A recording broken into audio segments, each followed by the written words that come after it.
ब्रह्मास्त्र रूपिणी देवी माता श्री बगलामुखी चिच्चिक्तिर्ज्ञान रूपा च ब्रह्मानंद प्रदायिनी। ओम महाविद्या महालक्ष्मी श्रीमत्त्रिपुर सुंदरी भुवनेशी जगन्माता पार्वती सर्वमंगला।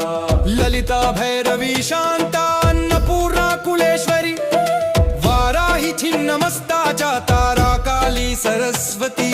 जगत पूज्या महामाया कामेशी भगमालिनी। दक्षपुत्री शिवंकस्था शिवरूपा शिवप्रिया सर्वसंपत्करी देवी सर्वलोकवशंकरी। वेद विद्या महापूज्या भक्ताद्वेषी भयंकरी। स्तंभरूपा स्तंभिनी च दुष्ट स्तंभनकारिणी। भक्त प्रिया महाभोगा श्री विद्या ललितांबिका।